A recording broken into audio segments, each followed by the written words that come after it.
दोस्तों, अगर आप भी गुरुग्राम में एक प्रॉपर्टी के मालिक हैं तो इस वीडियो को ध्यान से सुनिए, क्योंकि आज गुरुग्राम में जो कुछ हो रहा है वो जानना आपके लिए बेहद जरूरी है। गुरुग्राम म्यूनिसिपल कॉर्पोरेशन ने प्रॉपर्टी टैक्स डिफॉल्टर्स के खिलाफ अब सख्त एक्शन लेना शुरू कर दिया। और दोस्तों, इस बार मैसेज बिल्कुल क्लियर है। अगर आपने प्रॉपर्टी टैक्स नहीं भरा तो आपकी प्रॉपर्टी सील कर दी जाएगी। 2026 के पहले हफ्ते में ही म्यूनिसिपल कॉर्पोरेशन की टीम ने जोन 1 एरिया में एक्शन लेते हुए सरस्वती एन्क्लेव की 2 प्रॉपर्टीज सील कर दी। इन दोनों प्रॉपर्टीज पर लंबे समय से प्रॉपर्टी टैक्स बकाया था। इन दोनों प्रॉपर्टीज पर टैक्स भी कोई छोटा मोटा नहीं, बल्कि 20,88,230 और दूसरी प्रॉपर्टी पर 22,25,414 रुपए का टैक्स बकाया था। इस बारे में म्यूनिसिपल ऑफिशियल्स का कहना है कि प्रॉपर्टी ओनर्स को समय पर नोटिस दिए गए थे। उन्हें साफ तौर पर बताया गया था कि अगर ड्यू डेट तक टैक्स पेमेंट नहीं होती तो रूल्स के हिसाब से एक्शन लिया जाएगा, लेकिन बावजूद इसके इन लोगों ने टैक्स नहीं भरा और इसके बाद सीलिंग प्रोसेस शुरू किया गया। अब सवाल ये उठता है कि म्यूनिसिपल कॉर्पोरेशन इतनी सख्ती क्यों कर रही है। दोस्तों, वजह बिल्कुल सिंपल है। दरअसल प्रॉपर्टी टैक्स म्यूनिसिपल कमीशन के रेवेन्यू का एक मेजर सोर्स है।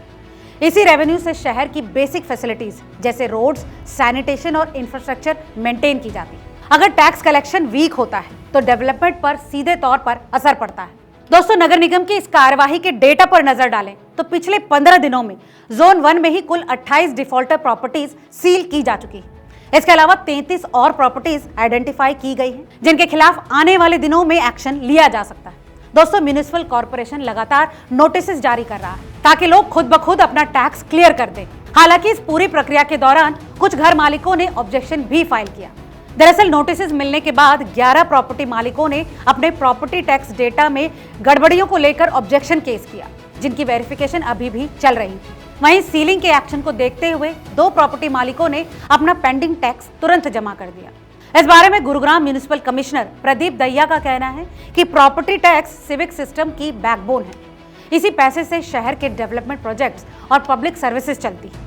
उन्होंने साफ किया कि आने वाले समय में प्रॉपर्टी टैक्स डिफॉल्टर्स के खिलाफ स्ट्रिक्ट एक्शन जारी रहेंगे। दोस्तों, म्यूनिसिपल कॉर्पोरेशन का मैसेज साफ है। अगर हमें बेहतर इंफ्रास्ट्रक्चर और सिविक फैसिलिटीज चाहिए तो टैक्सेस भी समय पर देने होंगे, और जो लोग समय पर टैक्स नहीं भरेंगे उनके खिलाफ आगे भी सख्त कार्रवाई जारी रहेगी।